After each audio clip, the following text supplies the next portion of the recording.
On peut bientôt dire bonsoir. Et je souhaite maintenant la bienvenue aux représentants de l'Ordre des conseillers en ressources humaines agréées. Vous avez 10 minutes pour votre exposé. À 1 minute de la fin, je vais vous faire une indication pour que vous puissiez conclure. Et par la suite, nous aurons un débat d'échange avec les membres de la commission. Je vous invite à tout d'abord débuter en vous présentant. Bienvenue. Très bien. Merci beaucoup, Madame la Présidente de la Commission des relations avec les citoyens, Monsieur le ministre de l'Immigration, de la Diversité et de l'Inclusion, Mesdames et Messieurs les membres de la Commission. Merci de nous accueillir dans un premier temps dans le cadre de ces consultations sur la planification de l'immigration au Québec pour la période 2020-2022. Je m'appelle Philippe de Villers, je suis président de l'Ordre des conseillers en ressources humaines agréées. À mes côtés, Mme Chantal Teasdale, CRHA, présidente du comité de formation, et Maître Jean-Philippe Brunet, CRHA, spécialiste en immigration. Au besoin, je ferai appel à mes accompagnateurs pour répondre à certaines de vos questions lors de l'échange. Je vais peut-être vous présenter une perspective un petit peu différente de ce que vous avez discuté ces derniers jours. Au fil des années, le Québec a accueilli et intégré avec succès des dizaines de milliers de nouveaux arrivants, tout en préservant la spécificité de la société québécoise. L'immigration au Québec a toujours été un défi, mais je pense qu'on peut reconnaître comme société que c'est un succès globalement. Par contre, dans l'espace de 4 ou 5 ans, on a vécu un changement brutal.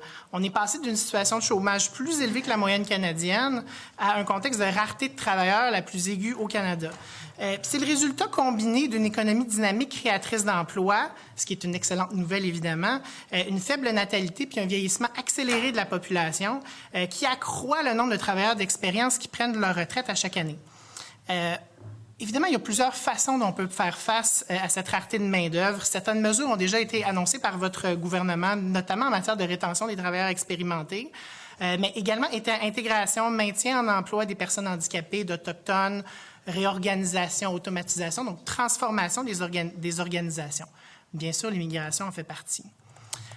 Notre Ordre des conseillers en ressources humaines, CRHA, compte près de 11 000 professionnels membres qui sont présents dans l'ensemble des organisations du Québec, donc de tous les types d'organisations, toutes les régions. Nos membres professionnels sont vraiment au cœur des organisations et donc occupent une place stratégique dans ces milieux de travail-là. C'est eux qui sont vraiment la première ligne dans les organisations quand il est question de main-d'œuvre, de recrutement, de développement, mais de rétention aussi. Donc, dans ce contexte-là, vous comprendrez qu'ils jouent un rôle crucial et un rôle clé dans l'intégration et dans l'accueil des nouveaux arrivants. Comme ordre professionnel, vous n'êtes pas sans savoir que notre mission, c'est vraiment la protection du public. Donc, on encadre la profession, on assure le maintien des compétences de nos professionnels membres, autant conseillers en ressources humaines agréées que conseillers en relations industrielles agréées, et on prépare la relève dans les organisations.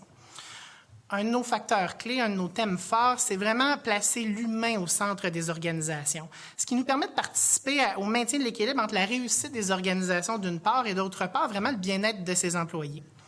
Donc, pour nous, la diversité et l'inclusion, c'est vraiment un enjeu prioritaire pour notre ordre. Donc, le point de vue qu'on a sur l'immigration, on pense que c'est un point de vue pratique dans un contexte de vision globale et très unique de la situation.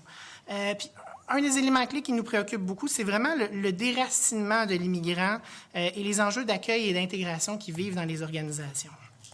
Donc, les commentaires qu'on a émis dans le cadre de notre mémoire, on les a élaborés dans le cadre d'une consultation réalisée avec des membres ciblés, CRHA, CRIA, qui avaient une expérience particulière, soit en immigration ou une connaissance approfondie en matière de diversité et d'inclusion. J'aimerais dire de façon très claire que nous accueillons de façon générale très favorablement les objectifs qui ont été présentés par le gouvernement, mais on pense que certaines orientations gouvernementales peuvent manquer leur cible en simplifiant certaines problématiques à la dimension quantitative, puis on néglige quelquefois l'élément qualitatif le plus important, c'est-à-dire l'immigrant en tant que tel. Donc, je vais faire avec vous un survol rapide des 11 recommandations que nous avons formulées afin d'enrichir la réflexion dans le cadre de ces consultations. On a tendance à voir l'immigration comme un débat interne, ce qui est le cas, bien sûr. Par contre, il faut le voir comme un enjeu de concurrence internationale. On doit maintenir le Québec comme une destination de choix pour s'assurer que les meilleurs talents mondiaux viennent s'établir chez nous. Donc, recommandation numéro 1, on pense que le gouvernement du Québec doit avoir à repositionner nos processus d'accueil dans une perspective de l'immigrant pour maintenir notre image de marque de terre d'accueil. Également, la sélection des travailleurs dans certaines caractéristiques socio-professionnelles telles qu'exprimées par le gouvernement dans sa planification de l'immigration répond en partie aux besoins présents, mais un des enjeux qu'on voit, c'est qu'on n'assure pas nécessairement une adéquation durable avec les besoins futurs au niveau de la société. Donc, recommandation numéro 2. On aimerait que le gouvernement du Québec inscrive la planification de l'immigration dans une vision à long terme de la société québécoise. Évidemment, nos phénomènes démographiques qu'on vive, ils agissent sur des décennies. Donc, un horizon de 3 ans, c'est court dans un contexte stratégique de société. Donc, nos organisations dans lesquelles nos membres professionnels évoluent ont besoin de davantage de prévisibilité pour bien évoluer. Un des enjeux indissociables de l'immigration, c'est la reconnaissance des compétences et des diplômes, bien entendu. Les délais sont parfois longs. Parfois, on a trop d'immigrants surqualifiés qui sont prêts à faire plus. Beaucoup d'espoirs déçus en découlent. Donc, recommandation numéro 3, on aimerait que le gouvernement s'assure que la reconnaissance des compétences et des diplômes se fasse en amont de l'arrivée des travailleurs immigrants. Évidemment, je tiens à préciser, on est conscient que les délais ne sont pas la seule responsabilité du gouvernement du Québec, mais ça reste un enjeu que nos entreprises vivent au quotidien qu'il faut adresser. Donc, pour que la réforme du système d'immigration porte fruit, certaines solutions concrètes doivent être mises en place afin de pallier à la complexité de certains de ces processus. On a également trois recommandations qui vont toucher directement l'attraction et la rétention des immigrants. Le système ARIMA qui est mis en place par le gouvernement pour vraiment apparier l'offre des travailleurs étrangers et la demande en compétences des entreprises est définitivement un pas dans la bonne direction. Mais l'ordre a certaines préoccupations néanmoins. Le futur portail employeur prévu pour l'hiver prochain ne doit pas être rigide et il doit être aligné avec les demandes des entreprises. Pour l'ordre, c'est vraiment essentiel d'apparier l'offre que représentent les travailleurs étrangers à la demande telle qu'exprimée en termes de besoins des entreprises québécoises. Le futur portail employeur doit vraiment être en mesure de s'adapter aux besoins évolutifs du marché du travail. Je parlais de transformation des organisations présentement. C'est un terme qu'on entend beaucoup. Ça n'a pas fini, j'ai l'impression, ça fait juste commencer. Donc, il doit s'adapter, mais en même temps demeurer simple pour ne pas alourdir le recrutement pour les entreprises. Donc, recommandation numéro 4, que le gouvernement du Québec veille à ce que le futur portail employeur soit simple et évolutif pour les entreprises. D'un autre côté, le portail immigrant que les candidats vont se servir. On voit là une opportunité réelle pour faire rayonner l'expertise du Québec en intelligence artificielle. En misant sur certaines de ces technologies pour vraiment améliorer le recrutement et cibler les bons profils de candidats recherchés, probablement qu'on pourrait faciliter le recrutement de travailleurs migrants. Puis en même temps, pour tirer pleinement profit des compétences de cette main-d'œuvre et favoriser l'alignement avec la demande des entreprises, on pense que la grille de sélection des travailleurs qualifiés peut créer une certaine distorsion entre l'offre des candidats et les besoins réels des entreprises. Donc, recommandation numéro 5. On aimerait que le gouvernement modifie la grille de sélection des travailleurs qualifiés afin de rééquilibrer l'offre des travailleurs immigrants par rapport aux emplois disponibles. L'ordre, évidemment, nos membres sont des experts en gestion et en développement de compétences. Donc, on croit avoir la crédibilité dans ce contexte-là pour vous assister dans la modification de certains critères afin d'apparier l'offre à la demande. Également, on pense que l'unilinguisme français d'ARIMA pourrait potentiellement priver le Québec de talents précieux qui peuvent parler la langue, mais sans nécessairement être en mesure d'en saisir toutes les subtilités. Donc, notre recommandation numéro 6, on aimerait s'assurer que l'unilinguisme d'ARIMA ne cause pas un préjudice au Québec en termes d'attraction de talents. Par ailleurs, on veut exprimer notre préoccupation par rapport aux exigences de qualification professionnelle de certains candidats à l'immigration. On doit prendre en compte la réalité du terrain. Notre économie repose aussi sur des emplois moins qualifiés. Des exemples de préposés aux bénéficiaires, employés de restaurants, des manœuvres, des journaliers. Il en manque des milliers au Québec en ce moment. Donc, recommandation numéro 7, on aimerait faciliter l'immigration des travailleurs non qualifiés afin de répondre aux besoins réels. Sur le plan de l'accueil, on pense pouvoir faire certains progrès. Notamment au niveau des régions dont on a parlé précédemment, ça reste un défi. Pourtant, la qualité de vie en région est très, très grande et les besoins, ils sont réels. Donc, on pense que les régions devraient consolider les structures d'accueil avec les entreprises en recherche de main-d'œuvre. Donc, nos recommandations 8 et 9 sont dans ce sens-là, que le gouvernement favorise la création de guichets uniques pour les entreprises désireuses de collaborer avec des organismes en immigration, Il vous reste une minute Oui, à merci. votre exposé. Et que le gouvernement s'assure que la réalité dépeinte lors des exercices de recrutement d'immigrants à l'étranger se reflète bien à la situation réelle du marché du travail québécois. Un autre élément qu'on voit parfois, malheureusement, ce sont des biais lors de l'embauche, parfois conscients, parfois inconscients. Donc, notre recommandation 10 va en ce sens-là. On aimerait que le gouvernement aide les entreprises à surmonter ces biais dans leur processus de recrutement par le développement d'outils adéquats. Enfin, la recommandation 11 porte sur les travailleurs temporaires et étrangers. On en fait venir des milliers chaque année. Donc, on aimerait vraiment, en conclusion, faire venir davantage de travailleurs étrangers temporaires. C'est très bien. Merci, Madame la Présidente. Merci à vous. Vous allez avoir l'occasion d'approfondir avec les membres de la Commission avec qui on va débuter la période d'échange. Monsieur le ministre, la parole est à vous. Merci, Madame la Présidente. Madame, Messieurs, bonjour. Merci d'être présent à l'Assemblée nationale pour présenter votre mémoire. J'avais une question d'entrée de jeu. Dans votre recommandation 1, là, vous dites que le gouvernement du Québec voit à repositionner nos processus d'accueil selon la perspective de l'immigrant afin de s'assurer de maintenir l'image de marque de la province comme terre d'accueil. Qu'est-ce que vous voulez dire par cette recommandation-là? En fait, c'est vraiment ce qu'on prône, de remettre l'être humain au centre des organisations. Donc, on croit que pour l'immigrant, c'est la même chose. Donc, vraiment, en plaçant cet être humain-là, nouvel arrivant, au centre de toutes les réflexions, on pense être en mesure de mieux l'accompagner, de mieux l'intégrer à la société dans son cheminement, finalement, vers une citoyenneté à part entière. Dans ce contexte-là, les démarches que vous avez entreprises au niveau du parcours d'accompagnement personnalisé s'intègrent définitivement bien avec cette recommandation-là. Donc, il s'agira vraiment de toujours garder ça en tête. Qu'est-ce que ce nouvel arrivant là va vivre dans la société? Également, pas juste le nouvel arrivant travailleur, mais sa famille qui va l'accompagner pour s'assurer qu'il vive une expérience positive qui va contribuer à faire rayonner le Québec au niveau de son image de marque internationale pour vraiment maintenir une forte attractabilité. OK. Donc, vous vous souciez de, dans le fond, le processus, le parcours d'accompagnement personnalisé, l'intégration des personnes migrantes. Dans le fond, est-ce que vous êtes satisfait de ce qu'on a proposé la semaine dernière relativement à la prise en charge aux agents d'aide à l'intégration? Est-ce que vous trouvez que le Québec est sur la bonne voie? C'est définitivement un pas dans la bonne direction. On était en effet très satisfait de voir ça. Évidemment, c'est un projet qui est dans ses balbutiements. Donc, ce qu'on veut vraiment réitérer, c'est l'importance de toujours garder la perspective du nouvel arrivant dans tous les programmes qu'on va déployer pour ces personnes-là.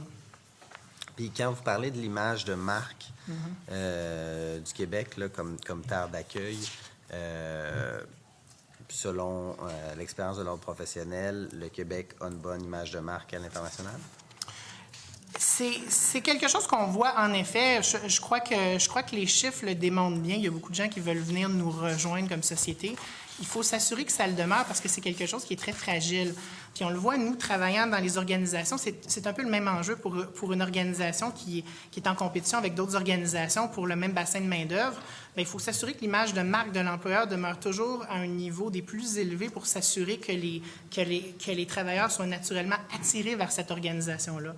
Parce que quand la réputation de l'organisation faiblit, évidemment, tous les efforts de recrutement deviennent beaucoup plus complexes et plus lourd. Donc, c'est vraiment notre préoccupation de s'assurer qu'on garde une très, très bonne image de marque afin d'attirer les meilleurs talents chez nous.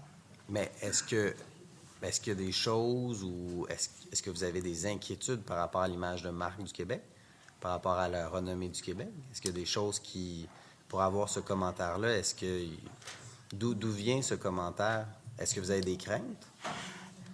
C'est-à-dire, sans avoir des craintes, une image de marque, c'est quelque chose de fragile qu'on doit chérir et s'assurer dans un contexte de transformation de nos processus d'accueil et d'intégration des immigrants, de toujours garder ça en tête.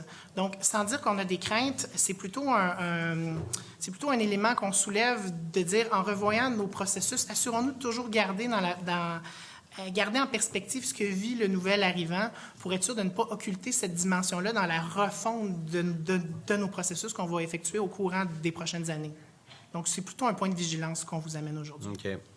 Mais je suis quand même pas sûr de vous suivre parce que quand là, les députés puis le gouvernement décide de moderniser, supposons, le système d'immigration ou de faire le parcours d'accompagnement personnalisé, bien entendu, les politiques publiques sont développées au bénéfice de la population québécoise et notamment, toutes les décisions du gouvernement sont dans l'intérêt général de la population du Québec. L'immigration aussi. Et ce qu'on vise à faire notamment, et par la réforme du système d'immigration ou par les nouveaux outils dont on se dote, notamment le parcours d'accompagnement personnalisé, c'est de s'assurer que les personnes migrantes puissent intégrer le marché du travail, puissent connaître les valeurs québécoises, puissent s'intégrer adéquatement avec la société québécoise. Donc, vous êtes d'accord avec ces changements-là que le gouvernement du Québec va de l'avant? Ah oui, entièrement, puis on le voit, puis c'est pour ça que je tenais à souligner que le parcours d'accompagnement personnalisé, qui est quand même assez récent au niveau de l'annonce, on voit beaucoup de valeur à ça parce qu'effectivement, ça a le potentiel de bien répondre à cette préoccupation-là. Donc oui, tout à fait. OK.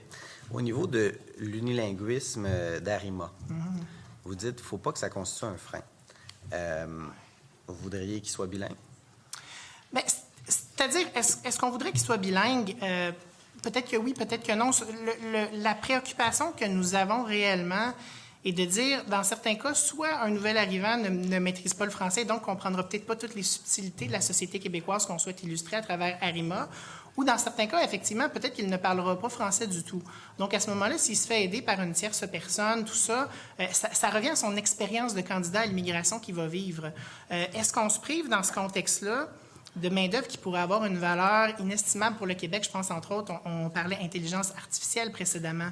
Donc, s'il choisit de ne pas venir au Québec parce qu'il n'est pas capable d'appliquer à travers la plateforme Arima et qu'il va dans un autre pays, à ce moment-là, on s'est potentiellement privé de cette ressource-là. D'autant plus que dans un contexte où on annonce des sommes additionnelles en matière de francisation des nouveaux arrivants, on voit là une opportunité de dire, bien, est-ce que peut-être qu'on n'est pas en mesure, dans certains cas, d'accueillir des nouveaux arrivants qui potentiellement ne parlent pas très bien français, ou peut-être même dans certains cas pas du tout, mais qu'on prend le pari comme société québécoise de bien les franciser dans un laps de temps relativement rapide. Toujours en gardant en tête qu'évidemment, le nouvel arrivant doit démontrer la volonté de se franciser. Donc, ça, on pense que c'est un élément clé également. Sauf que vous êtes conscient aussi que les communications gouvernementales doivent se faire en français. Pour les autres professionnels aussi. Tout à fait. Okay. Oui. C'est prévu dans le corpus législatif. Et même, votre point est très bon, même dans le cadre de notre ordre professionnel, pour devenir membre de l'ordre, bien, le candidat doit démontrer sa maîtrise de la langue française. Mais encore une fois, dans un contexte de francisation du nouvel arrivant, on est en mesure de parvenir à cet objectif-là et de réconcilier l'ensemble de ces parties prenantes. OK. Vous dites, vous êtes prête à accompagner le gouvernement dans la recherche de solutions permettant de diagnostiquer les biais à l'embauche. Qu'est-ce que vous constatez comme professionnel des ressources humaines par rapport aux entreprises relativement à cet enjeu-là que vous soulevez au niveau des biais à l'embauche? Évidemment, nos professionnels sont formés pour identifier des biais lors de processus d'entrevue, que ce soit, comme je mentionnais, des biais conscients ou des biais parfois inconscients. Donc, évidemment, dans les entreprises où il y a des membres CRHA, CRIA, ils sont en mesure d'adresser sur le terrain ces biais-là avec les gestionnaires pour un peu permettre de faire évoluer certaines mentalités. Cela étant dit, le problème, c'est qu'au niveau de la société, on a un angle mort dans plusieurs entreprises qui sont soit trop petites pour avoir des professionnels en ressources humaines ou qui font le choix de tout simplement ne pas en avoir. Donc, ces biais-là sont présents. Alors, on pense qu'il y a une opportunité pour développer certains outils diagnostiques qui seraient offerts aux entreprises, qu'ils seraient en mesure d'utiliser pour voir est-ce qu'on a des biais en place dans certains de nos processus liés à l'embauche et l'intégration des nouvelles personnes arrivantes. Chantal, je ne sais pas si tu veux... Bien, en fait, Arima, quand on parle de recrutement, de combler des besoins en entreprise, là, en fait, moi, ça fait une trentaine d'années que je travaille dans le domaine des ressources humaines dans différents secteurs d'activité. Donc, j'ai eu à combler différents postes, l'immigration ou les travailleurs étrangers temporaires, spécialisés ou non, c'est quelque chose qui est connu là, dans mon domaine, mais quand on vient pour combler des postes, on doit avoir des outils technologiques. Arima en est une, mais il y a d'autres formes d'applications technologiques qui nous permettent de bien arrimer, si on veut, un candidat à la source avec un besoin d'entreprise. Donc, Arima étant un modèle, mais il y a d'autres formules. Donc, si on a, évidemment, il y a des organisations qui ne sont pas outillées au niveau technologique, des applications comme des CV Manager ou des Taleo et autres applications qui permettent de jumeler le candidat avec le poste. Donc, Arima étant un outil à des organisations pour avoir un bassin de candidats qui va bien répondre aux organisations, mais encore faut-il que cet outil-là soit, comme tous les autres outils technologiques, convivial, simple, qui donne le goût à un candidat d'accéder à cette application-là, que ça ne le décourage pas en partant, puis qui voit qu'il y a une option d'emploi quelque part, là, que ce soit un incitatif, si on veut. Yep. Je vous remercie. Je pense que j'ai des collègues qui veulent poser des questions. Merci. La députée de Les Plaines désire prendre la parole? Oui, merci beaucoup, Madame la Présidente. Merci, Monsieur Vous avez le 5 ministre. minutes. 5 minutes, parfait. Oui. Alors, permettez-moi dans un premier temps de vous souhaiter la bienvenue. Merci de votre contribution justement à la commission. Je vais m'arrêter sur 3 recommandations que vous faites en lien avec l'orientation 6. L'orientation 6 qui est celle d'appuyer les employeurs de toutes les régions du Québec dans leur démarche de recrutement de travailleurs étrangers temporaires afin d'en augmenter le nombre, de diminuer les délais dans leur arrivée et de faciliter les démarches pour répondre à leurs besoins à court et à moyen terme de main-d'œuvre. Les recommandations que vous faites, la première, vous en avez parlé abondamment, c'est-à-dire le portail employeur qui demeure simple et évolutif. Vous avez également parlé de créer un guichet unique pour les entreprises désireuses de collaborer avec des organismes communautaires en immigration. Et la recommandation 10, qui est d'aider les entreprises à surmonter par le développement d'outils adéquats les biais inconscients qui sont présents dans leur processus de recrutement. Vous en avez parlé brièvement et tout ça, mais ce que je voudrais savoir, là, vous êtes des experts en ressources humaines. Il y a des entreprises qui n'ont pas de département de ressources humaines. Il y en a qui sont venus ici, notamment les restaurateurs qui sont venus ici, qui nous ont dit, nous, c'est déjà compliqué. Le processus d'immigration, c'est compliqué aussi l'intégration. Qu'est-ce que vous avez à recommander au gouvernement qu'on puisse davantage les aider? Je crois, Madame la députée, que vous avez très bien ciblé la problématique, en ce sens où les entreprises qui ont de nos membres présents, ils sont capables de faire un travail de fond sur le terrain. Cela étant dit, ils souffrent de cette pénurie-là au jour le jour parce que et des témoignages, on en a par dizaines de conseillers en ressources humaines qui ont des postes affichés, qui travaillent, puis qu'il n'y a rien qui se passe. Cela étant dit, Chantal, est-ce que tu veux répondre à la question? Oui, j'aimerais compléter. En fait, il y a au Québec seulement environ 400 organismes qu'on appelle d'employabilité. À l'intérieur de ça, il y a des organismes qui... à travers le Québec, qui ont des missions d'accompagnement d'un immigrant vers un employeur, donc qui les aide à se trouver des emplois, et d'autres qui aident à l'intégration dans les régions. Le problème avec ça, c'est qu'il y en a tellement que, comme entreprise, qu'on soit en ressources humaines ou pas, on ne sait pas vers quel organisme se tourner. Il y en a beaucoup, mais ils sont méconnus. On ne sait plus qui fait quoi. Il y en a qui ont plusieurs chapeaux, qui vont être un accès direct à des immigrants, puis qui vont aider la famille à se loger, à s'intégrer dans différentes municipalités. Il y en a d'autres qui font pas ça, etc. Donc, c'est un peu difficile de s'y retrouver. S'ils étaient mieux connus, à travers les régions, si les missions étaient plus... Alors, ça aiderait certainement plusieurs organisations à recourir à ces organismes-là, à défaut d'avoir des ressources humaines. Même à ça, même quand on a un département ressources humaines complet, avec plusieurs ressources, on n'est pas outillé pour faciliter l'intégration des immigrants non plus. Dans le travail, oui, mais dans une région, l'aider à se loger, etc., ça, on n'est pas outillé pour ça. Alors, mais il y a des organismes, mais c'est juste qu'ils ne sont pas assez bien connus, si on veut. Donc, c'est la recommandation en fait d'un guichet unique. C'est ce que je comprends par guichet unique, où il y aurait justement toutes sortes d'organisations avec leur mission précise qui viendraient en soutien avec, aux entreprises. Globalement, est-ce qu'il y aurait d'autres recommandations que justement pour aider les employeurs qui sont pas munis de ressources humaines. Parce qu'il y en a beaucoup. Il y a des PME, il y en a énormément. Associations aussi qui existent, qui donnent des outils à différentes organisations là, pour leur prêter main forte, là, mais c'est sûr que dans un contexte pénurique, là, il reste que l'intégration d'une personne à l'emploi, ça fait partie de la responsabilité de l'employeur. Si j'ai un restaurant, puis j'accueille un cuisinier, c'est la moindre des choses que je l'intègre, que je l'accueille, que je le forme. C'est pas une fonction ressources humaines qui fait ça, ça fait partie de l'entrepreneur aussi. Il reste 30 secondes au bloc. Avant de penser même à la question d'intégration, il faut regarder le mécanisme d'immigration à l'heure actuelle au niveau temporaire. À l'heure actuelle, les mécanismes sont lourds, les mécanismes sont difficiles, les mécanismes sont longs.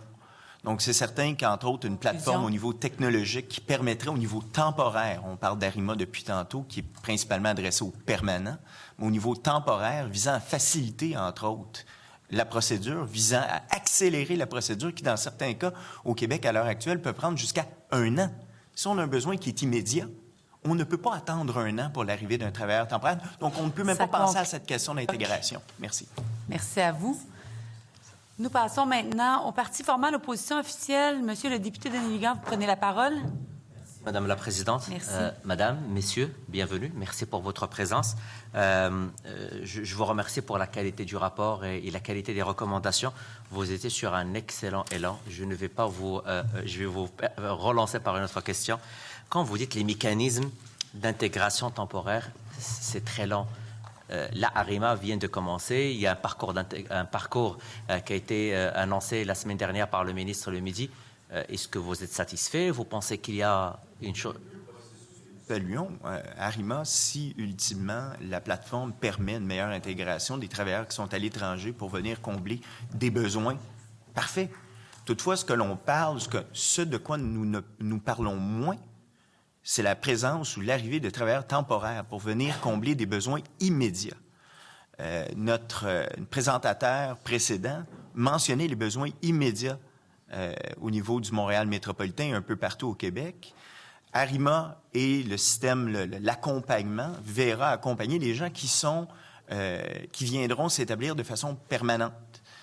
Toutefois, il faut prendre en considération que les employeurs québécois ont des besoins qui sont immédiats. On peut utiliser le processus des travailleurs temporaires pour les faire venir. Et à l'heure actuelle, le processus est lourd. À titre d'exemple, on doit déposer, dans certains cas, des formulaires originaux. Donc, on doit utiliser des services de messagerie ou la poste pour envoyer des documents qui sont par la suite physiquement ouverts au ministère, qui sont probablement enregistrés. Précisé, c'est toujours le ministère de l'Immigration du Québec. Tout à fait, tout à fait. Et par la suite, on commence un traitement. On invite le gouvernement à poursuivre dans sa lancée et introduire des procédures au niveau temporaire visant peut-être intégrer cette portion informatique, cette portion technologique, pour permettre, un processus simplifié, 2, des communications accrues, et 3, de façon plus importante, diminuer les délais de traitement. C'est un bon point. Je souhaite moi aussi la même chose et je pense que le ministère et le ministre sont en mode d'écoute et c'est un bon point qui va améliorer considérablement le processus. J'ai plusieurs questions. Je veux juste vous demander que je n'ai pas beaucoup de temps. Donc, si vous pouvez juste être plus court parce que je trouve tellement intéressant le mémoire que j'ai vraiment beaucoup de questions. Première question, la reconnaissance des compétences des diplômes. Vous êtes un ordre qui joue un rôle très important, d'une manière honnête et très claire. Et sommes-nous sur la bonne voie où il y a des choses? S'il y a des choses, qu'est-ce que vous proposez sur la table pour les améliorer? Le ministère, il est là pour écouter. De façon très, très rapide, oui, nous sommes sur la bonne voie. Arima a beaucoup de potentiel. Je pense que la clé sera l'exhaustivité et l'agilité du processus. Donc, qu'on soit capable de rapidement identifier quand il y a des nouveaux diplômes à l'étranger qui sont émis, à quels diplômes canadiens ou québécois ils peuvent être associés pour que pour les entreprises, ce soit très, très facile de reconnaître. Donc, si la personne est diplômée de l'Université de Toulouse dans telle discipline, ça correspond à un bac à l'UQAM dans telle discipline et l'équivalence est faite. Ce que vous proposez, c'est que même dans la plateforme Arima, qu'il y a une inclusion des équivalences. Est-ce que on vous a informé, est-ce que ça existe déjà ça dans la plateforme Arima ou vous n'avez aucune idée de si ça existe ou pas? De ce que l'on a compris, c'était dans les objectifs de le faire. Cela étant dit, ce qu'on comprend également de la plateforme Arima, c'est que c'est en déploiement. Ce sera probablement un produit en constante évolution, mais nous, on voit, en fait, ça... Je vais me permettre de vous arrêter. Oui, allez-y, ce qu'on allez-y. a compris, c'est qui la personne qui vous a dit ça? Est-ce que c'est juste des oui-dire ou une communication du ministère? Jean-Philippe, tu veux-tu... Au niveau tout simplement de l'utilisation du système à l'heure actuelle, et puis notre souhait est tout simplement voir une facilitation pour que les employeurs québécois qui voient un diplôme étranger puissent être en mesure de vérifier rapidement. Donc, on ne parle même pas du système Arima, on parle des employeurs soient en mesure de voir de façon immédiate. Oui, mais j'ai bien compris, ça veut dire que moi, en tant qu'employeur au Québec, la personne appliquée dans la plateforme Arima, il va y avoir, que vous suggérez un mécanisme que l'équivalence, je sais que je recrute un bac au Québec versus une maîtrise, un doctorat en France ou ailleurs en Russie. Là. C'est une visibilité. Excellent. Pensez-vous que c'est quelque chose qui existe ou c'est quelque chose que vous aimeriez qu'il existe? C'est un que souhait que vous formulez au ministère par rapport à Arima. Je pense que c'est quelque chose qui est en partie en place et que nous désirons voir améliorer en amélioration constante. Est-ce que vous avez déjà eu des présentations de la part du média par rapport à la plateforme Arima? Oui. Okay. C'est quoi votre point de vue? De façon initiale, c'est un système informatique, comme plusieurs systèmes informatiques sont présentés dans le domaine de l'immigration. Et puis, ce qu'on désire voir, entre autres, encore une fois, c'est la simplification de ce processus afin qu'on continue à être compétitif, comme Philippe le soulignait tantôt. Oui. Corrigez-moi si je me trompe. Vous avez insisté à plusieurs reprises sur la simplification, et je le lis aussi dans la recommandation 4. Du moment que vous avez assisté à cette présentation, est-ce que vous avez quitté la rencontre avec un sentiment que ce n'est pas simple et c'est très complexe? Je pense qu'il y a une écoute au niveau de tous les partis autour de la table aujourd'hui. Je pense qu'il y a clairement un désir de faire avancer les choses et l'Ordre désire communiquer son message à l'effet que pour tous les membres, tous les employeurs, tous les conseillers, conseillères en ressources humaines, pour nous, ce qui est important, c'est qu'on a un processus qui est transparent et donc rapide et simplifié. Je vous rappelle que je ne fais pas partie de cette table. Donc, je vais répéter ma question d'une autre façon. Je suis là pour vous aider et je suis là pour comprendre la démarche qui est derrière. J'ai cru comprendre qu'il y a une problématique. Vous pouvez me corriger, vous pouvez me dire, écoutez, monsieur le député, il n'y a pas de problématique. Vous avez assisté à une présentation de Arima. Vous avez probablement un pressentiment que c'est très complexe en quittant la réunion. Vous avez formulé des recommandations, vous avez un souhait, vous avez même inclus ça dans votre rapport. Est-ce que c'est ça que je peux comprendre? Et si c'est le cas, donnez-nous vos arguments. On peut essayer de faire le suivi pour améliorer. Ce qu'on veut au bout de la ligne, que ce soit l'opposition ou le gouvernement, c'est la réussite de Arima. Donc, on est là pour vous écouter. Humblement, je ne suis pas informaticien, je suis avocat. Ce que je peux vous dire, c'est que plus une plateforme est simple, plus les immigrants et les employeurs vont pouvoir l'utiliser de façon adéquate. Ce qu'on désire voir, c'est une continuité de l'amélioration de celle-ci. La plateforme telle qu'elle est à l'heure actuelle est quand même complexe d'un point de vue informatique. Et donc, de voir une amélioration ne verra que rejoindre les objectifs du gouvernement québécois actuel et rejoindre les besoins des employeurs. Point. Merci. Vous êtes un excellent communicateur. Je viens de le comprendre. Vous êtes un avocat. Bravo. Je comprends la réponse. On va faire le suivi. On va faire le suivi pour que ça soit beaucoup plus simple. L'autre point très important, vous avez évoqué la discrimination dans votre rapport et vous avez mentionné que le gouvernement du Québec modifie la grille de sélection des travailleurs qualifiés afin de rééquilibrer l'offre de travailleurs. Ah, désolé. La recommandation 6, c'est ça qui concerne la discrimination. Quand vous avez évoqué la discrimination, sur quoi vous vous êtes basé pour dire qu'il y a un flag de discrimination?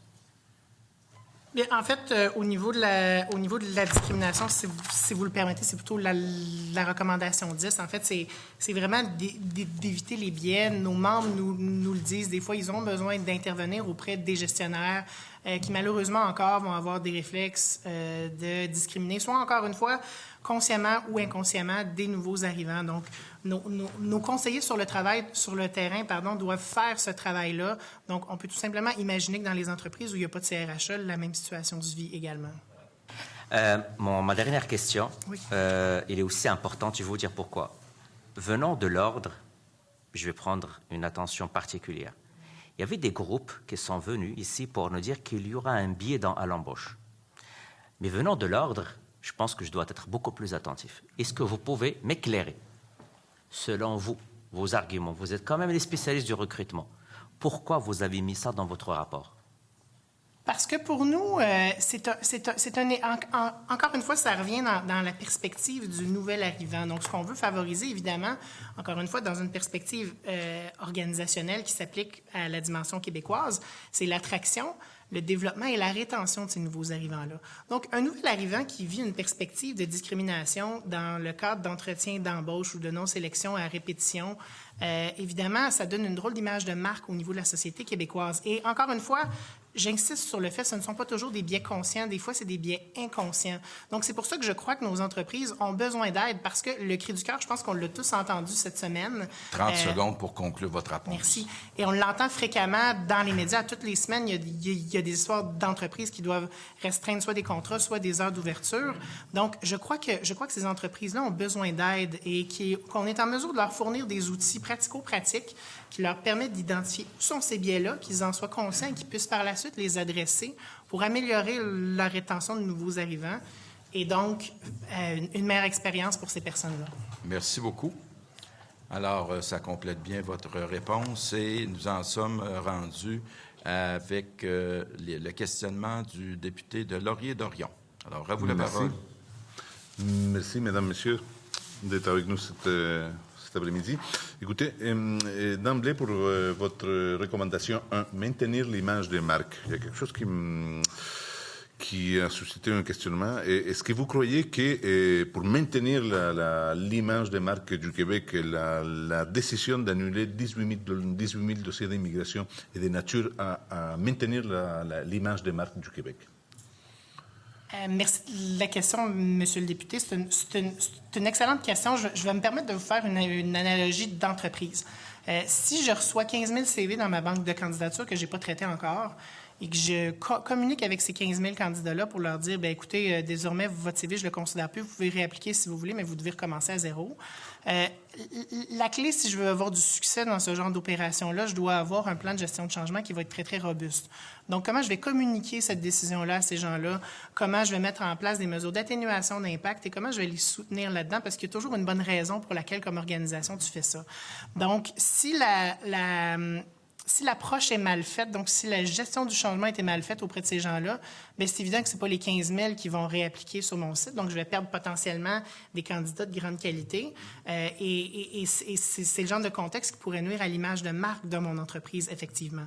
Donc, pour revenir à votre question, pas nécessairement. Ça va dépendre de comment on va mettre en place un solide plan de gestion de changement par rapport à ces personnes-là pour les épauler là-dedans, qu'ils comprennent bien ce qu'il y en est, puis ultimement, qui comprennent que potentiellement, ils pourraient être gagnants dans cette décision-là.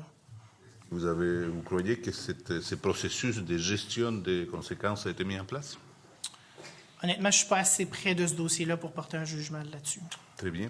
Écoutez, votre recommandation 6 s'assure que l'unilinguisme de la plateforme Arrima ne cause pas un préjudice au Québec. Qu'est-ce que vous voulez dire? Qu'il faudrait que la plateforme soit en anglais aussi? Pas nécessairement, comme je mentionnais, mais on doit s'assurer que des gens qui ne parlent pas ou peu français soient en mesure quand même d'utiliser la plateforme Arrima et de faire et de transférer à leur meilleur toutes leurs compétences et leur potentiel pour qu'on soit sûr de ne pas renoncer sur des nouveaux arrivants qui pourraient contribuer significativement à la société québécoise. Donc, le comment ça doit se faire, ça peut prendre plein de formes. Des fois, on voit des pictogrammes, ça peut être, encore une fois, de l'intelligence artificielle qui joue dans ça, ça peut être certaines traductions simultanées, mais bon, bref, on doit garder, encore une fois, le principe d'attraction du Québec et l'image de marque de notre société comme terre d'accueil. Merci beaucoup pour cette réponse. Alors, je cède la parole maintenant pour terminer cet échange à la députée de Gaspé. Merci, M. le Président. Merci de votre présence et de tout le sérieux que vous accordez là, à la démarche. Vous êtes très intéressant. Quand vous dites pour la grille de sélection qui ne vise pas nécessairement les bons besoins de la main-d'œuvre, vous avez dit aussi que les mécanismes étaient trop lourds et longs. J'aimerais vous entendre sur, j'imagine que vous êtes familier avec la liste d'emplois à traitement simplifié. qu'est-ce qu'on doit faire pour la mettre à jour, qu'elle corresponde aux besoins de main-d'œuvre? Est-ce que vous avez des exemples de secteurs qui sont beaucoup plus touchés et qui devraient se retrouver dans cette liste-là? Au niveau de la démarche simplifiée, d'abord, avant tout, on applaudit les changements de cette année de la part du ministère au niveau de la régionalisation des postes. C'est une très belle initiative. Toutefois, je pense que c'est un pas dans la bonne direction. Il faut continuer. Chaque région du Québec a des besoins différents. Et à l'heure actuelle, en fait, on trouve que plusieurs régions ont perdu certains postes qui sont clairement en demande. Et donc, un remaniement plus rapide de celle-ci et à inclure plusieurs postes.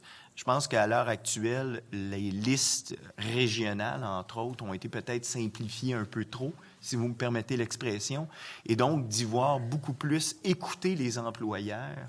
On a des employeurs en région qui ont des besoins, comme vous le avez marqué, entre autres en Gaspésie.